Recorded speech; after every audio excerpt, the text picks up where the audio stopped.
Hi everybody. In this video I'm gonna explain absolute value a little bit, and also I'll explain inequalities like less than, greater than, and equality like the equal sign right here. One thing that's very important here for you to know is that the absolute value, whenever you see those two bars like this right here, what it means really is the symbol means that you're looking at the distance really. Think of it as a distance. So when you're thinking of a distance from one point to another point, it is always positive, right? Because it's either you go to the left, right, anywhere you go, it's still positive because you can just go a distance. So you can just go, let's say, for example, 3 miles. Even though you could go to the south or north, it's still 3 miles, right? So there's no difference. So that means anytime you see these symbols, you think of a positive number. So it could be, if you have the absolute value of A, for example, this could be either a positive number, or 0, okay? Either a positive number or 0. So keep that in mind. Also, this sign right here, this is less than, okay? And this sign is greater than. And this is, everybody knows this, equality sign, so equal sign, so equal to, okay? So you're gonna use the right symbol here for each one, for A, B, C. So think about it. Think of what I just said. So for the first one here, if you have absolute value of -4, okay, and +4, now all you have to know is that what would the symbol do? Okay, this symbol, what would it do to the -4 here? So the result from here would be a positive 4, right? So it's a +4 because the absolute value of something will always be either a positive value or 0, okay?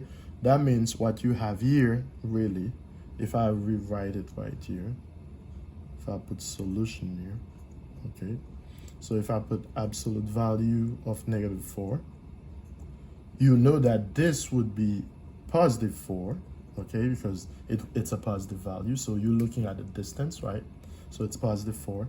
Therefore, from here, it's as if you have +4 and +4. So what sign should you use? Equal sign, okay? So they're equal. +4 is equal to +4, right? So that's the equal sign. Let's say for B now. So this was for A, okay? So we're good here. Let's say for B. For B now, if you look at this, you have -3. By the way, this is a negative sign. So you have -3, okay? And you have absolute value of 0. Remember again, the absolute value symbol would change this to either a positive value or 0, right? It was already 0. So absolute value of 0 is already 0, right? So this is 0. So it's like you have -3 and 0. So what do you think? -3 and 0, how do they compare? How do you compare -3 and 0? Well, -3, if you think of the number line, would be on the left of 0, right?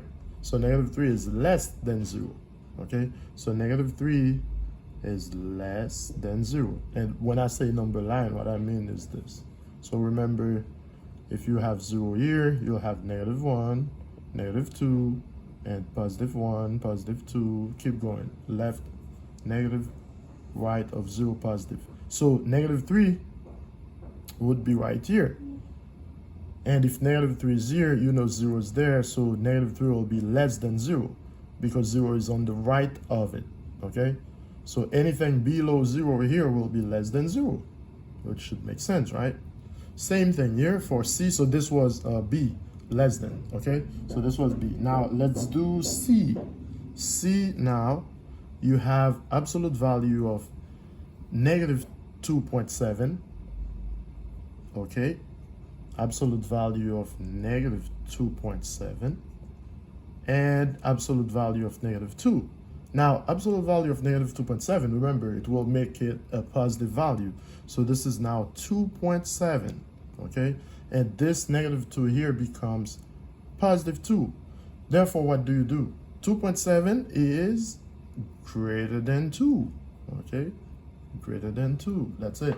So this is what you do, guys. This is how you do it. This is very easy. This is how you deal with absolute value symbols, okay? I hope that makes sense to you. Thank you so much.